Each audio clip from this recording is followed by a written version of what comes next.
Hello, ball watchers, and happy Friday.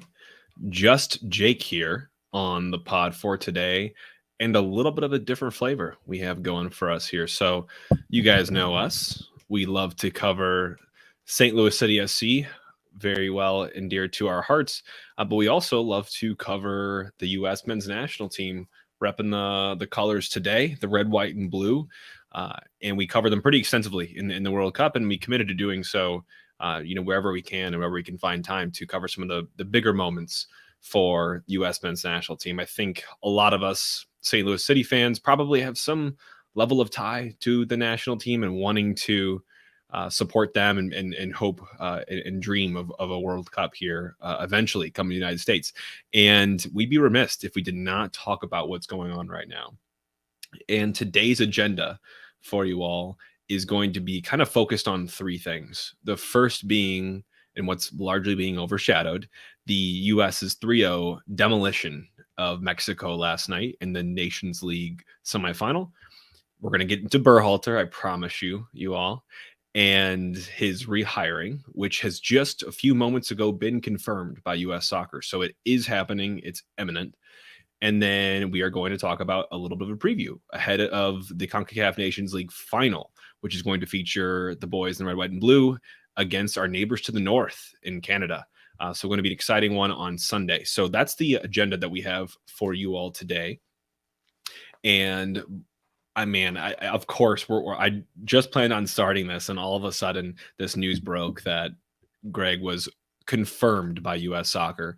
And just for everyone, before we get into the actual story, I'm going to start with the men's national team, and then we'll get into the Gregg part. But so let's talk about this win last night. For anyone that was watching it, of course, it was on at 9 p.m.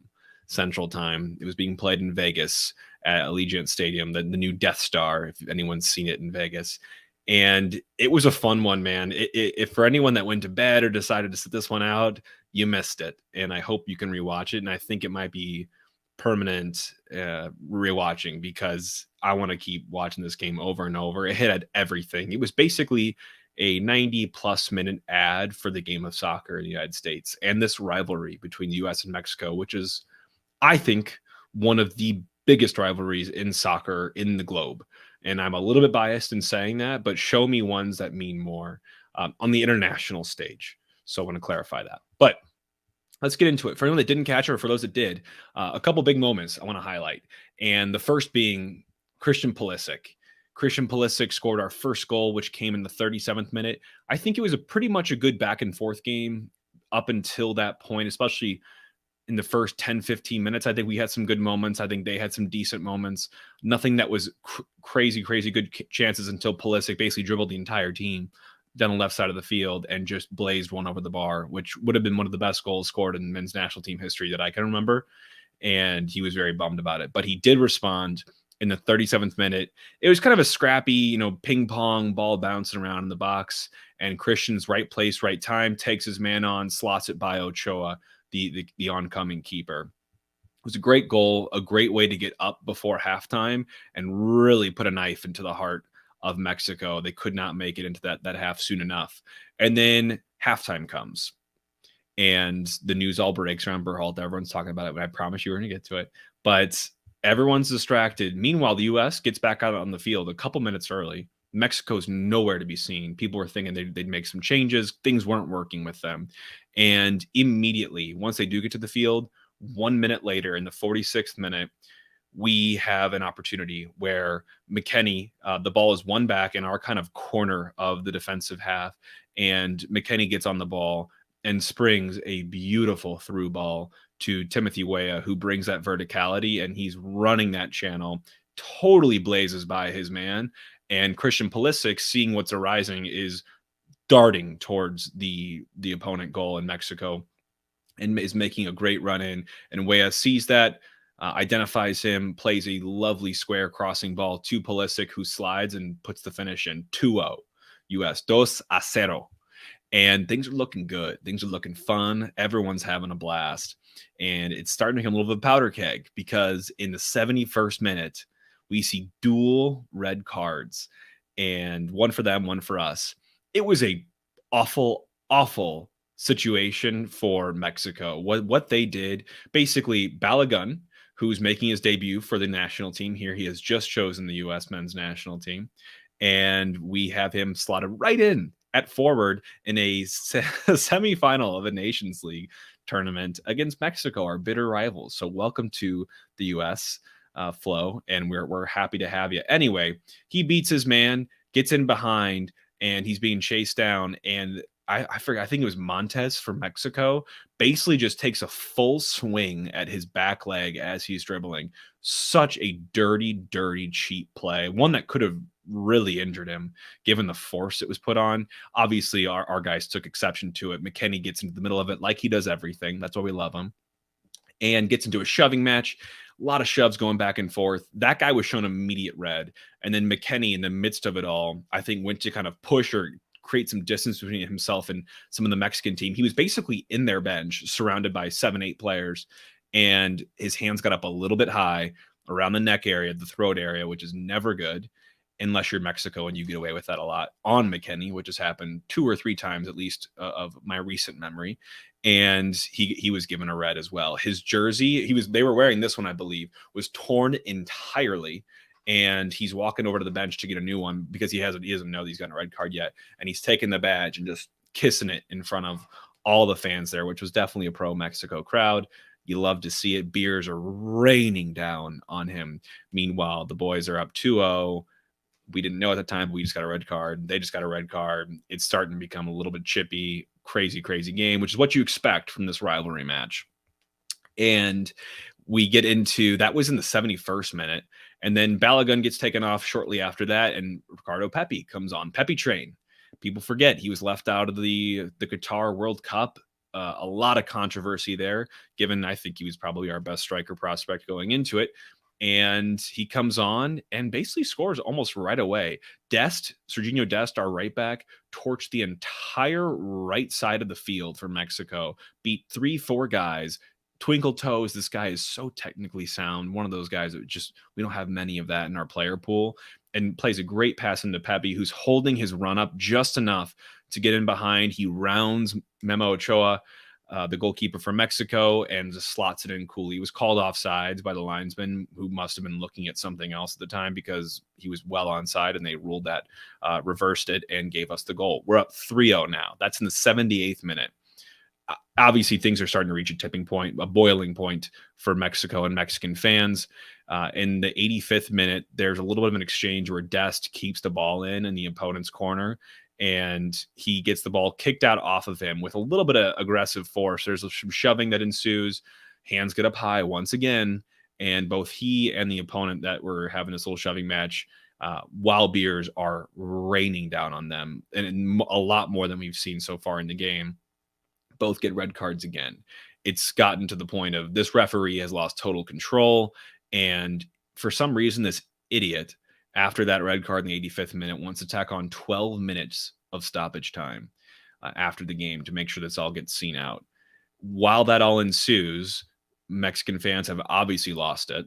And for those that have not exited the stadium yet, are choosing to even more loudly at the moment scream a pretty homophobic chant that they tend to do for opponent goal kicks and punts.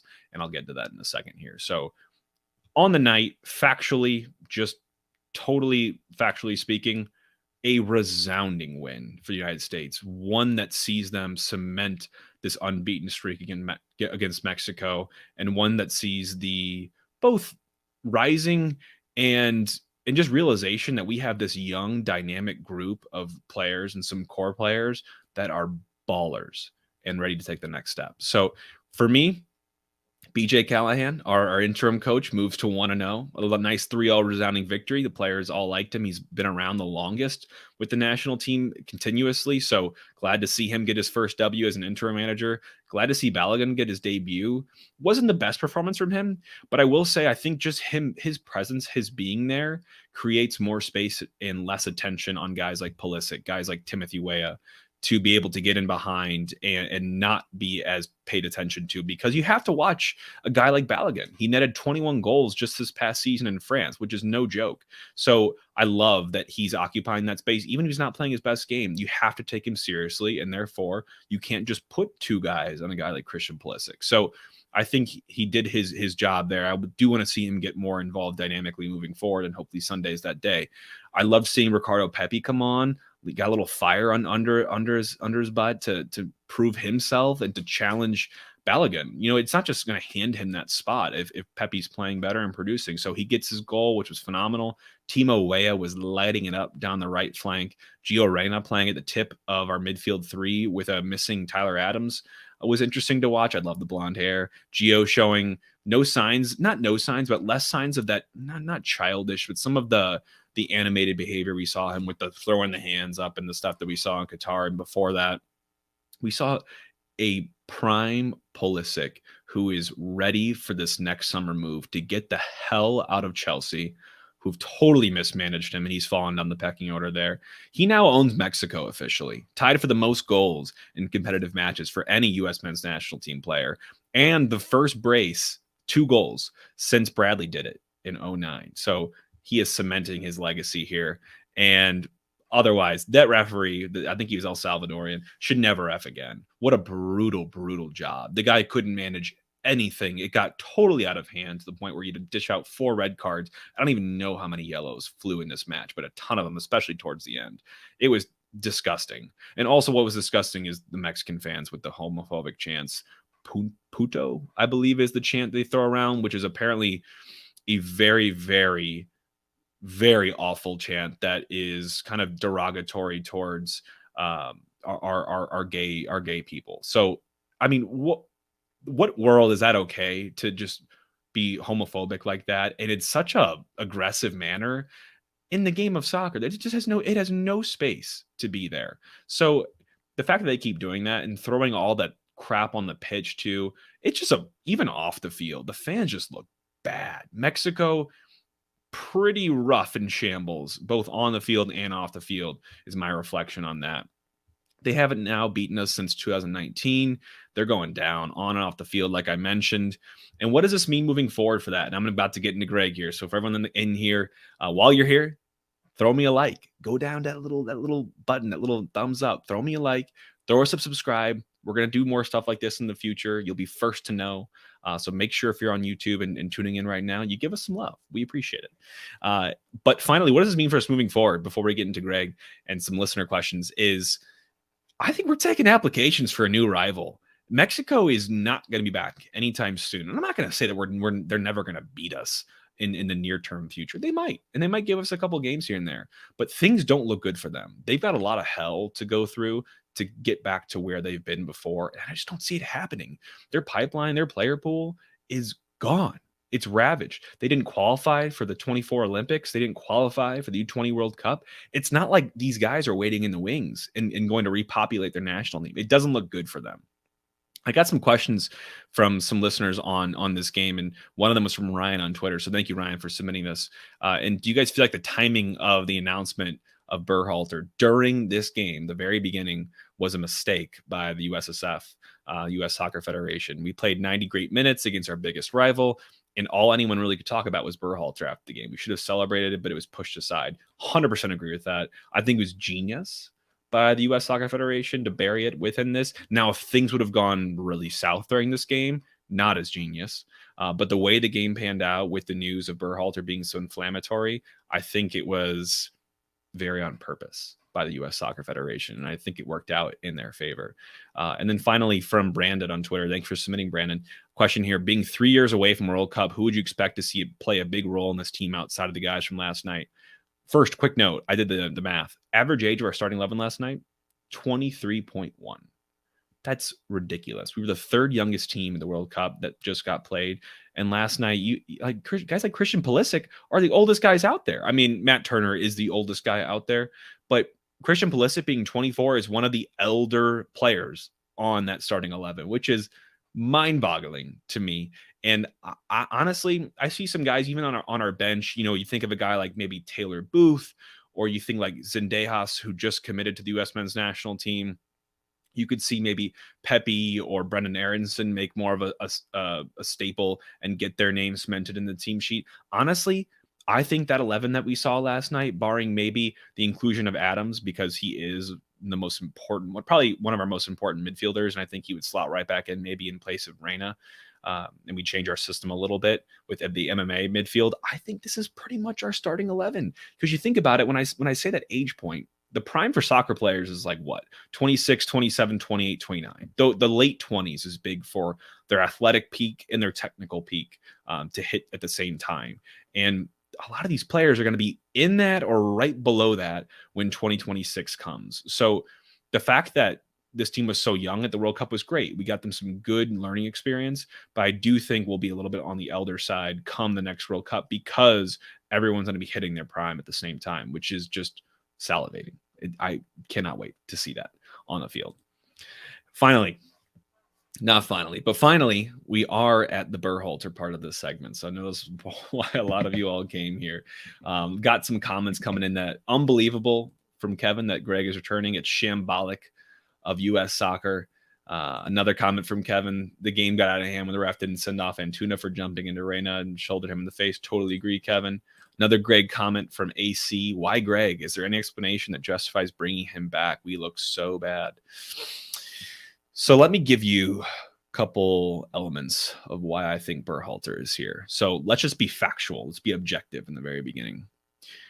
During the semifinal, like I said, The Athletic reported that Gregg, the coach who led us through our last World Cup cycle into the round of 16 in this November's past FIFA World Cup, is in negotiations to return as the manager of the U.S. men's national team, according to multiple sources who were given anonymity because it was not supposed to be leaked, obviously. And they expect an announcement to be seen on Tuesday. We've just already seen that announcement come from U.S. Soccer, so they've already jumped the gun on that. Maybe more of an unveiling on Tuesday again. But Gregg is confirmed to be coming back to be the head coach of our U.S. men's national team after being out of the job for the last 6 months after his contract expired, and for reasons contextual, which I'll get into right now. So Gregg coached us from 2019. After we failed to make the 2018 World Cup, we led a long search to find our new World Cup, and he was the guy. And we identified him, hired him. He started in 2019. And he was our coach through the World Cup in 2022 after his contract expired. He wasn't fired. There were a lot of things floating around his drama with the Reyna stuff, which we'll get into, but he was not fired. His contract just expired. We did not renew it yet because there's a lot of other stuff to be done. Now, while our performance in Qatar was largely, I would say, praised critically for the success that we had in being one of the youngest teams in the tournament, they did allow his contract to expire, and I think because of one big thing, and that was a rift with one of our young stars, that being Gio Reyna. Gio Reyna, obviously, is a winger. He played attacking midfield last night for us. He was the blonde guy, if you saw him on the field, was nearly sent home for the World Cup due to his behavior after being informed he would not be a starter. He was also coming off some injuries as well. He showed some lack of effort in subsequent training sessions and led to a rift between himself, his teammates, and his coach. And I documented that very heavily in a emergency pod I think I did back just after this whole thing emerged. So if you can, go listen back to that if you want more context on that. After the tournament, Gregg spoke at a leadership conference and talked about this situation specifically. It did not mention Reyna by name.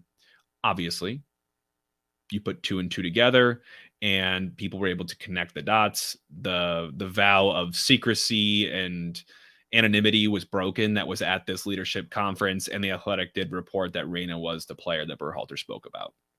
Then Reyna's parents go on to, and they were doing this before, kind of air out the dirty laundry and put out a story informing Ernie Stewart that they are witnesses to, and they know that he, Gregg, had domestically abused his now wife, Rosalind, by kicking her outside a bar while they were in college at UNC Chapel Hill.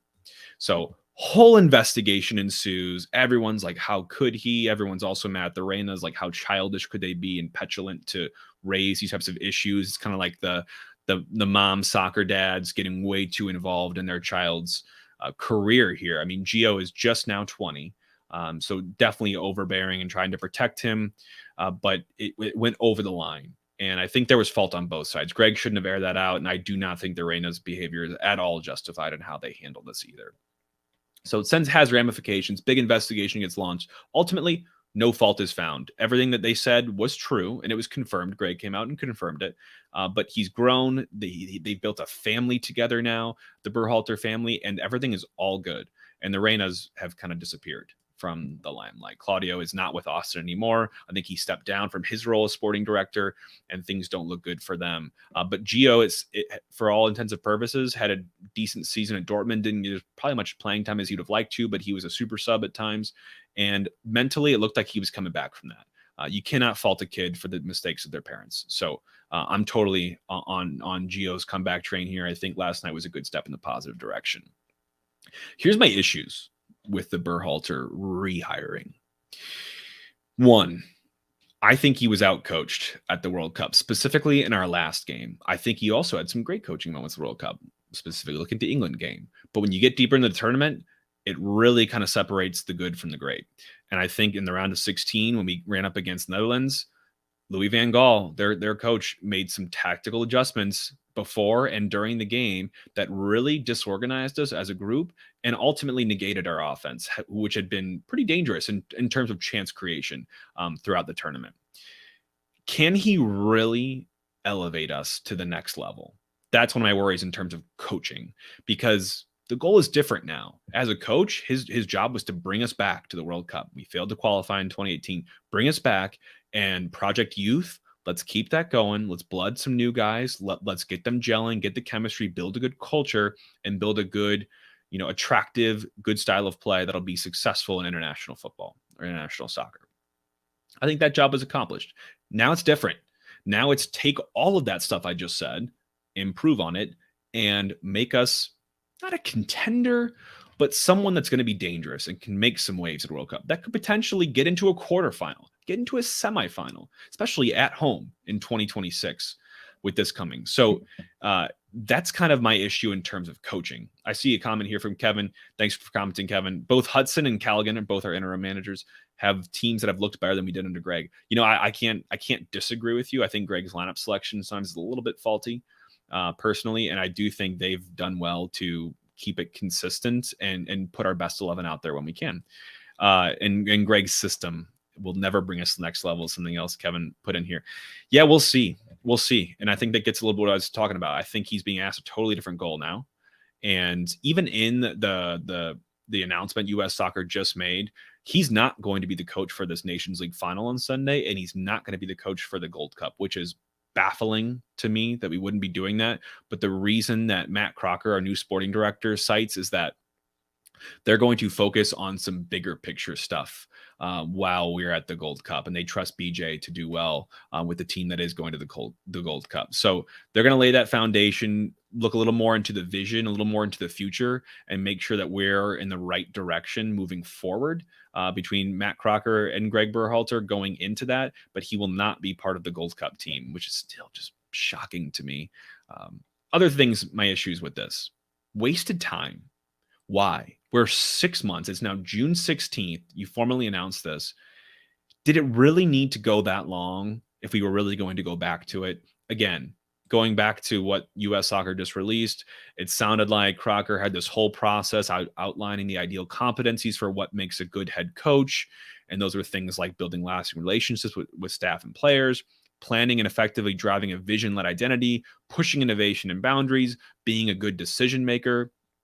Then he used data analytics and tons of interviews, qualitative and quantitative, to make sure that we ranked each candidate. And ultimately, they came down to Gregg. Do I buy all that? I don't know.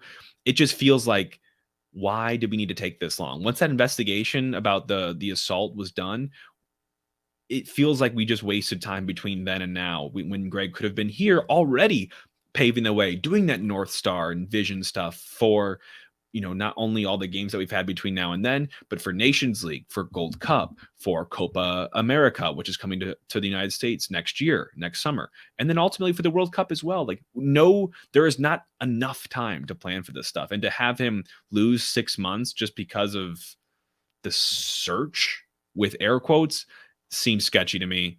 the whole process of this seems kind of sketchy to me in terms of we had to hire a firm to do this research thing. And I'm sure we had a lot of money going into investing into this coaching search as well. But it took us 13 months to land him in 2019 in terms of our search after we failed to qualify and fired Bruce Arena. And then it took us another 6 to rehire him again. It just feels like a lot of wasted time. I don't get this whole process they're alluding to. Finally, it's a continuation of the old boys club we've mentioned before. And now Matt Crocker is a sporting director. Ernie Stewart is now gone, but it still kind of feels like that when Gregg is brought back to this head coach position. I feel like there's a lack of transparency around this. I don't think it's going to change.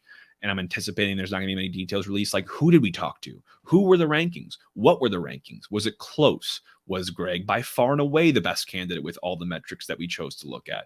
Was anyone else even offered? I would love to see that list. Were we actually doing our due diligence, or is this just, wipe our hands clean? The guy did decent at the last World Cup. Let's hope he does it again and takes us further to the next one. I hope not. And finally, my personal thought is I don't like the idea of national team managers getting more than one cycle under their belt. I think a message from a manager like that, 4 years, 3 years even, is a long time to be a head coach with the same crop of players, barring a few exceptions. Few guys come up, few guys exit. That's a lot of time for the message to get a little bit stale. And the guys all say they like him, which is great. But for me, I do feel like it's time to hit refresh and get a new face in there that is able to kind of just bring some fresh ideas and perspective to a team that is probably getting maybe a little bit sick of hearing the same stuff. And maybe Berhalter's going to evolve things. And I really hope he does. With all the stuff I say with this, I really wish him the best success. But I also think there's some reasons why he was hired as well. So you heard my issues. On paper, Berhalter, who's 49, is statistically one of the best coaches in U.S. men's national team history. He currently has the highest win percentage of any U.S. men's national team coach, holding a 37, 11, and 12 record.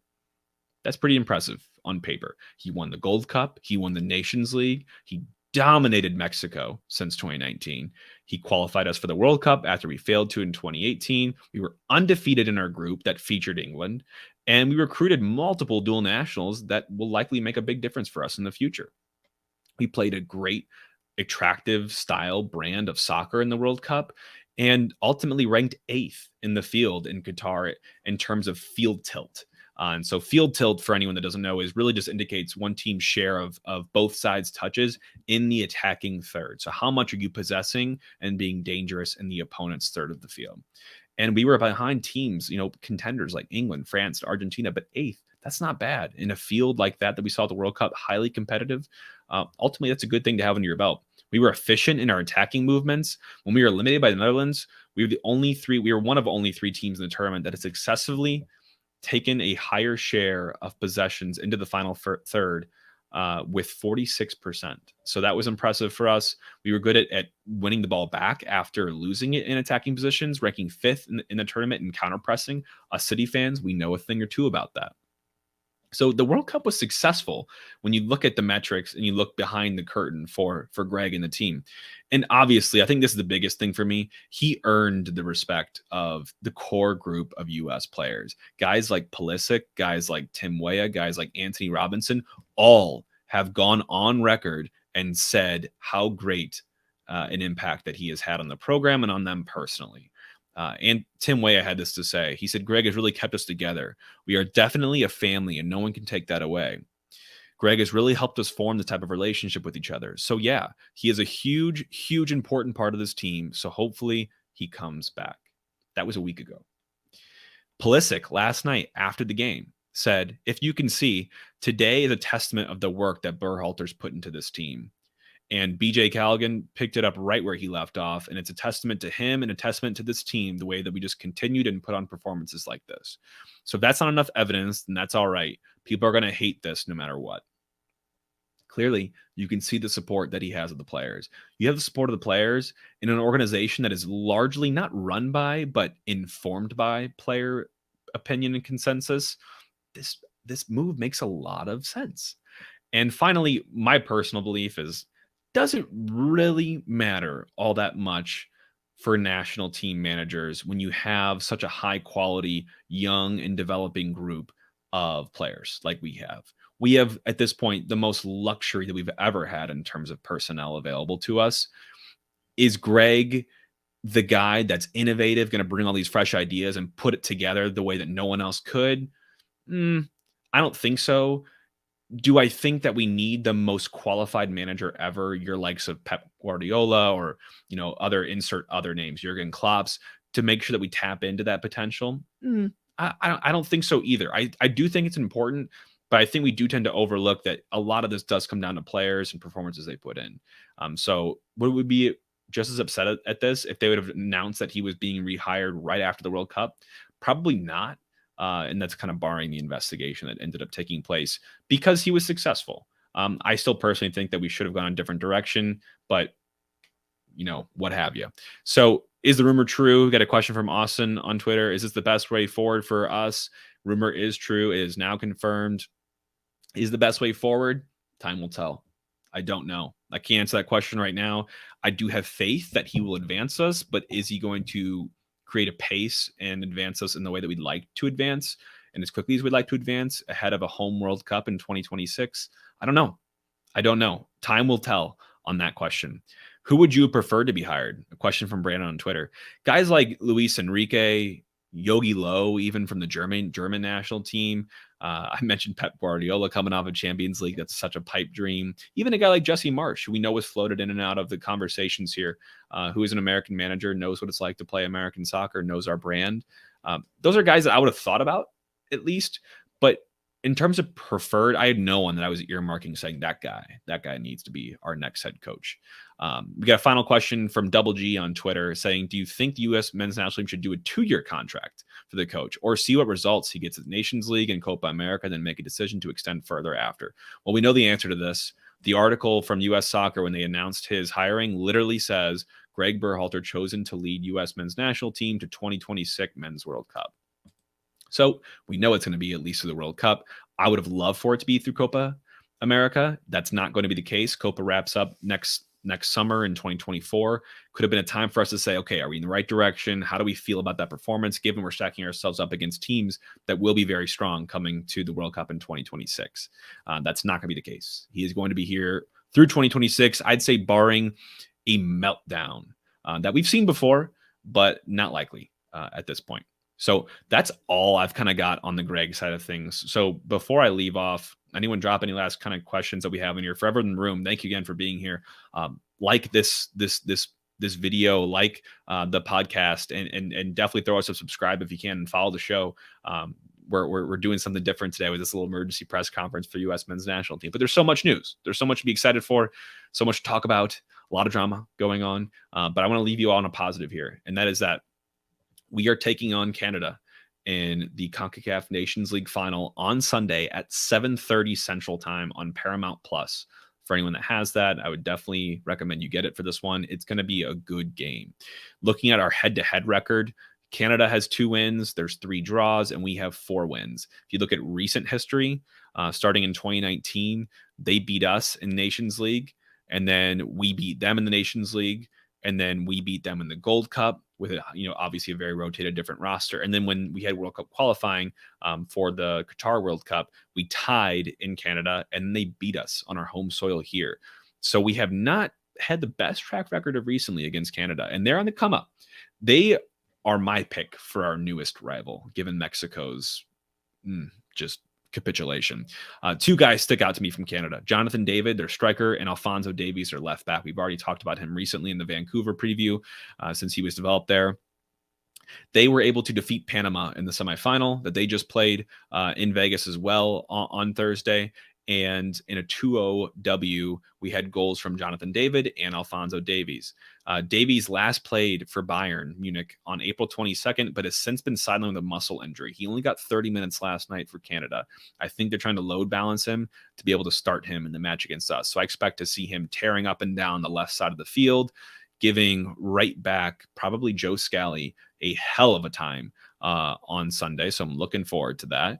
And then Jonathan David was able to score a clinical goal for them. They really, really struggled at the World Cup this year. I actually picked them to win a couple games in their group. They had a tough group with Belgium, Croatia, and Morocco. Man,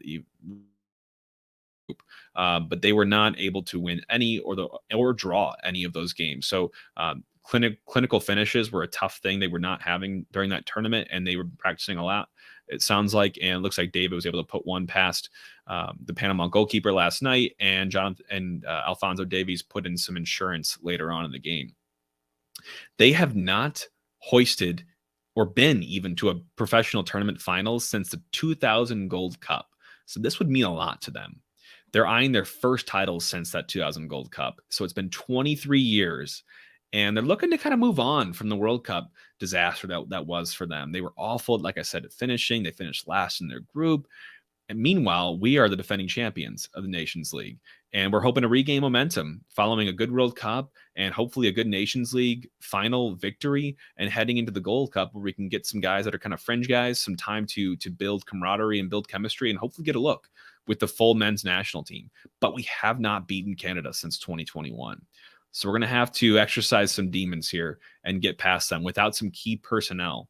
And when I say that, we're going to be without, because of the red cards from the Mexico game, McKennie and Serginho Dest. So a key person in our midfield, given Tyler Adams' absence especially, is Weston McKennie. He will not be featuring, given he'll be suspended due to a red card.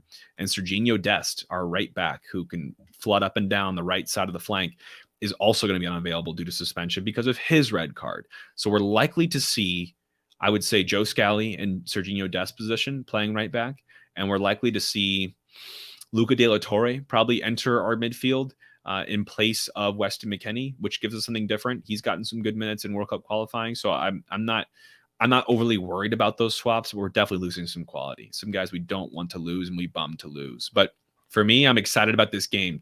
This is the new rivalry in CONCACAF now. This is the battle of the top dogs, U.S. and Canada, and I couldn't be more excited about it. Anytime you get a chance to stack yourselves up against, your own kind of local North American opponents here, especially in a meaningful game with a trophy on the line, the Nations League is on the line here. It's an exciting opportunity to get guys more experienced, to put them in pressure-filled situations, and that'll be back in Vegas, like I said, at 7:30 p.m. Central Time on Sunday, on Father's Day, and it's going to be an exciting one. It's a soccer-filled weekend for you all. We've got a big game against Nashville on Saturday, and in Nashville, against, like I said, the number 2 team in MLS right now. And then we've got the U.S. men's national team taking on Canada. So hopefully you all enjoyed this. I felt like it was something I had to do with all the news and drama surrounding the men's national team right now. The U.S. is going through a lot of flux, but still a lot of success to celebrate and be happy about with this win over Mexico. I think it's finally the turning of a corner where they're going down and we are only moving up from here. So I'm excited about this national team. I hope you all are too. And I'll be tuning in on Sunday night to watch the boys hopefully bring home some silverware and see Captain America, Christian Pulisic, probably hoist that in the air. So best of luck to the boys. I'm very excited for it. Thank you all for tuning in today. If you're listening to this on podcast form, throw us a rating, throw us a review. If you like this kind of stuff, I can try to do this more often for the other games and tournaments we play in, like the Gold Cup coming up soon, which we'll feature here at City Park on June 28th. So there'll definitely be more to come. But if you like this stuff, let us know. Happy to provide this to you because we all love this team as well. So City and U.S. men's national team, this is your home base for it. Thank you all for tuning in. Hope you all have a fantastic rest of your week if you're listening to this now, and weekend if you're listening to this then. And we will talk to you again on Sunday for likely what is going to be a recap of Nashville, preview of RSL on Wednesday, and probably a little bit of teaser ahead of this game coming up with the final of Nations League. So everyone take care. It's been great chatting with you all, and we'll talk to you soon. Jake out.